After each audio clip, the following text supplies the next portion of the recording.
अरविंद केजरीवाल से बड़ा कोई झूठा नहीं है। झूठ नंबर 1 कहते हैं कि उन्होंने दिल्ली को टैंकर माफिया मुक्त कर दिया है। 97% इलाके में दिल्ली में पाइप से पानी पहुंचता है और 3-4% इलाके में टैंकर पहुंचते हैं और टैंकर माफिया को समाप्त कर दिया है। क्या यह हकीकत है?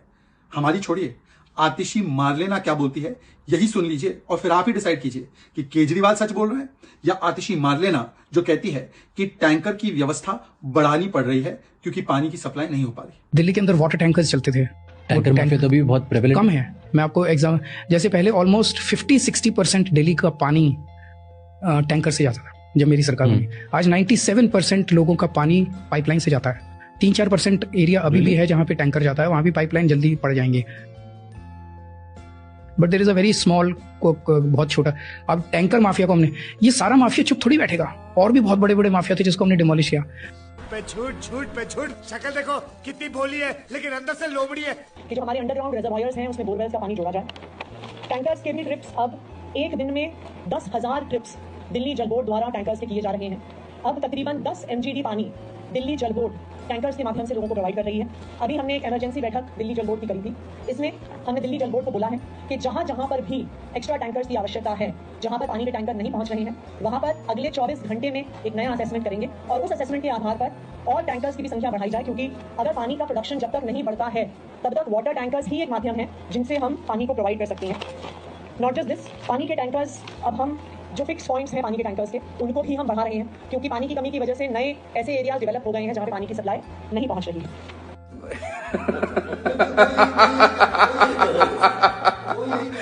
सोचिए कितना झूठ। पर ये जो पॉडकास्टर महाशय हैं केवल मुस्कुरा मुस्कुरा कर निकल गए। हमेशा कहा जाता है ना, व्यवस्था आम आदमी पार्टी की कमजोर, आपदा का विज्ञापन पर पूरा जोर। और ये विज्ञापन वाली सरकार ही है। पर बेशर्मी से पॉडकास्टर को कहा जाता है नहीं हमारा 500 करोड़ का एडवर्टाइजमेंट का बजट कहां है जी। अरे विधानसभा में खुद आपने कहा था कि 500 करोड़ का बजट है, 20,000 करोड़ का प्रोजेक्ट, 500 करोड़ का एडवर्टाइजमेंट बजट, हर साल 500 करोड़ होता है। और फिर कहते हैं निर्लजता से कि हमारा एडवर्टाइजमेंट बजट कम हुआ है। साहब आपका एडवर्टाइजमेंट बजट 4000% से बड़ा है। यह है वो रिपोर्ट, देखिए उसको। और केवल इतना ही नहीं, सुप्रीम कोर्ट ने फटकार लगाई कि जितना पैसा विज्ञापनों पर खर्च करते हैं उतना पैसा RRTS पे लगा देते। पर बेशर्म अरविंद केजरीवाल झूठ बोलकर निकल जाते हैं क्योंकि सवाल नहीं पूछे जाते हैं। सो सर ये नंबर्स क्यों आते हैं बार बार न्यूज में? ऑल ऑफ दीस नंबर्स आप बोल रहे हो नहीं है, ये सब गलत है। सो पूरा ऑलमोस्ट 488 करोड़ एडवर्टाइजिंग एक्सपेंडिचर है आपका। दैट्स 488 करोड़। बिल्कुल गलत है। सो इलेक्शंस के लिए this is not something that is बिल्कुल गलत है। उसमें बजट के अंदर 20,000 करोड़ तो इंफ्रास्ट्रक्चर पे है, 500 करोड़ एडवर्टाइजिंग पे है। 500 करोड़ रुपए पिछली साल रखा था, 500 करोड़ रुपए इस साल रखा है। सेम है, सेम टू सेम है, कोई बढ़ाया नहीं हमने, एज इट इज बजट रखा है। निर्लजता और बेशर्मी की कोई हद होती है भाई। 2013 में हलफनामा दिया था अरविंद केजरीवाल ने। देखिए वो हलफनामा कि मैं छोटे घर में रहूंगा, बड़ा मकान, वीवीआईपी फैसिलिटी नहीं लूंगा। उल्टा ये तो राष्ट्रपति जी को भी बोलते थे कि राष्ट्रपति को 300 कमरे वाले राष्ट्रपति भवन में रहने की क्या आवश्यकता है, पहले गरीबों को घर मिल जाए। मैं एक चीज कहना चाहता हूँ, you are indicating towards the CM residence, construction of the CM residence, उसी की बात कर रहे हो आप। आपने बोला सिंपल लाइफ जीऊंगा, लेकिन आप भी तो पावरफुल लाइफ ही जी रहे हो। वो सीएम रेजिडेंस था, वो मेरा रेजिडेंस नहीं है। नंबर 1, वो दिल्ली सरकार के PWD डिपार्टमेंट ने बनाया था। अब्दुल कलाम साहब राष्ट्रपति भवन में रहे थे।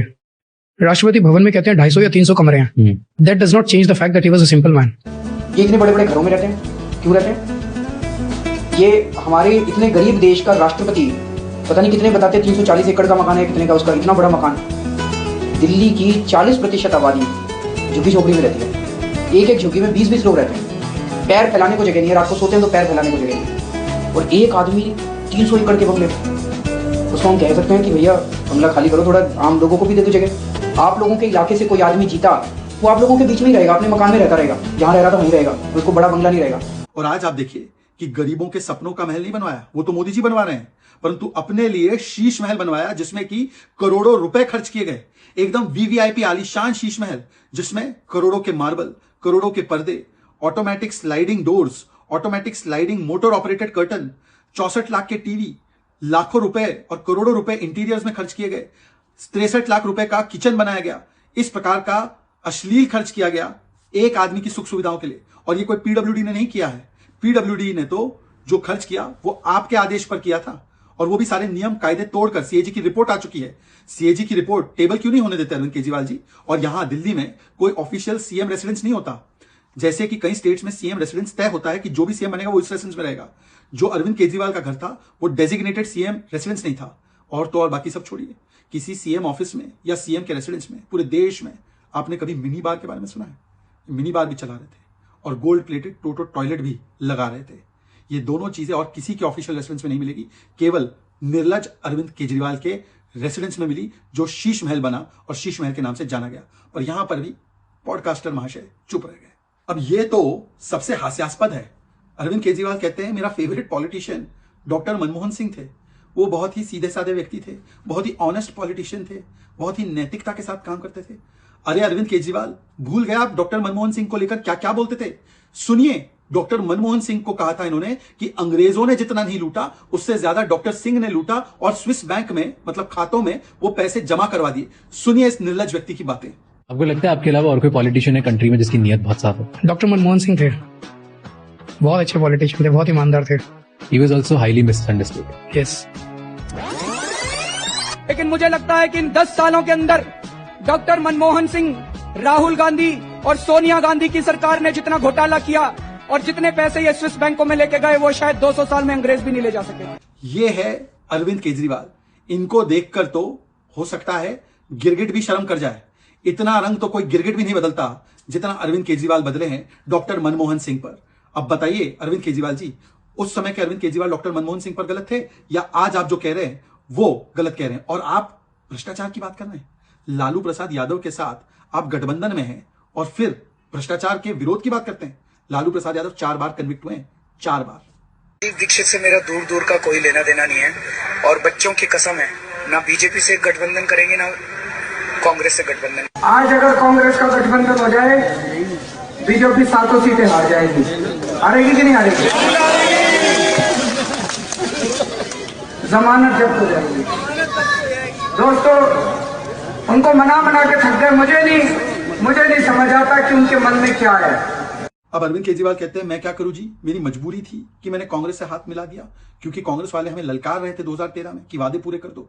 तो मैंने 272 जो वार्ड्स थे वहां पर रैली की और 270 ने कहा कि गठबंधन कर लो जी। अच्छा जी, ये तो 2013 के लिए कहा होगा ना, तो 2024 में क्यों कर दिया आपने फिर से? क्या कांग्रेस पार्टी साफ हो गई? बच्चों की सौगंध खाई थी ना। सुनिए कैसे बच्चों के सिर की सौगंध खाई थी और कहा था मैं कांग्रेस से कभी हाथ नहीं मिलाऊंगा, भ्रष्टाचार से कभी समझौता नहीं करूंगा। हर रोज सोनिया गांधी को जेल भेजने की बात, लालू, मुलायम, अखिलेश, राहुल करप्ट है ये कहते थे और फिर गठबंधन कर दिया उसी कांग्रेस पार्टी से। और तो और बाकी सब छोड़िए, आज की तारीख में कौन है कन्विक्टेड पॉलिटिशियन पूरे देश में? लालू प्रसाद यादव। एक नहीं अनेकों बार उनके साथ गठबंधन कर रहे हैं और कहते हैं हम नैतिक है, हम ईमानदार है जी, हम भ्रष्टाचार के खिलाफ है जी। यही है पॉलिटिकल कन्वर्जन और सियासी धर्मांतरण अरविंद केजरीवाल का। पंजाब हमने टेक ओवर किया। Punjab is a full state. Punjab में क्राइम बहुत कम हो गया। इंडिया टुडे की अपनी रिपोर्ट के हिसाब से आई थिंक पंजाब 2nd या 3rd नंबर पे है in terms of lowest crime.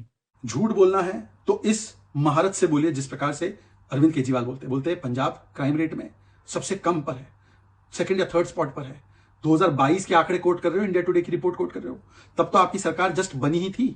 आज 2024 में कौन से रैंक पर है पंजाब, देख लीजिए एक बार। और पंजाब में दिन दहाड़े सिद्धू मूसेवाला की हत्या, अटेम्प्ट टू मर्डर किया जाता है सुखबीर बादल पर गोल्डन टेंपल के बाहर। आरपीजी से हमला होता है मोहाली के पुलिस हेडक्वार्टर पर। खुलेआम सरेआम खालिस्तानियों को फ्री रन दिया जाता है कि कुछ भी करना है करते रहो। गैंग वॉर चल रहे हैं, नशा माफिया जो है वो लगातार बढ़ता जा रहा है, उनको आपने जेल में नहीं डाला है और आप कह रहे हैं पंजाब की कानून व्यवस्था एकदम बढ़िया कर दी है। कुछ तो शर्म करो अरविंद केजरीवाल जी, कुछ तो शर्म करो। आने के बाद सारे सरकारी अस्पतालों को एक तो कायाकल्प किया, we have made them central air condition, nice, clean, और अब दवाइयां मिलती हैं, सारी दवाइयां मिलती हैं, सारे टेस्ट होते हैं, सारी मशीनें काम करती हैं। कहते हैं हमने तो दिल्ली के हेल्थ केयर सिस्टम का कायाकल्प कर दिया, सारे हॉस्पिटल्स को सेंट्रलाइज्ड एसी कर दिया, मोहल्ला क्लिनिक में तो सारी दवाइयां मिलती हैं। आइए देखिए मोहल्ला क्लिनिक का क्या हाल है। मोहल्ला क्लिनिक में तो घोटाला कर दिया, वहां पर लैब टेस्ट घोटाला तो किया ही किया। वहां पर कभी भेड़ बकरी दिखती है, कभी गंदगी दिखती है, कभी ताला दिखता है। मोहल्ला क्लिनिक कोविड के समय पर क्या वैक्सीन लगाने के काम आए या कोविड टेस्ट कराने के काम आए, आपको भी शायद याद होगा। और world class health model Arvind Kejriwal ji 20 नए हॉस्पिटल बनाने की बात 2015 में की थी। आज क्या है, आज है 2024। बता दीजिए 20 नए हॉस्पिटल के नाम, एक एक गिनवा दीजिए। वर्ल्ड क्लास हेल्थ मॉडल बता रहे हो, वो वर्ल्ड क्लास हेल्थ मॉडल जिसमें कि 6 सीटी स्कैन मशीन है लगभग 3 करोड़ लोगों के लिए। ये हाईकोर्ट ने फटकार लगाई थी, हाईकोर्ट ने अनेकों बार फटकार लगाई है आपके सो कॉल्ड हेल्थ सिस्टम को। और आज अगर कोई अपॉइंटमेंट लेता है तो उसको डेट मिलती है सरकारी अस्पताल में 2026 की। देखिए ये है हकीकत दिल्ली के so called world class health model की। अगर इसी पॉडकास्ट में आंख खोल के देख लेते तो पॉडकास्टर महाशय को दिख जाता कि टॉमी हिलफिगर का लेटेस्ट जैकेट पहने हुए है भाई साहब, जिसकी कीमत लगभग 11,000 रुपए है। अब कौन सा आदमी या कौन सा आम आदमी 11,000 रुपए की जैकेट पहनता है?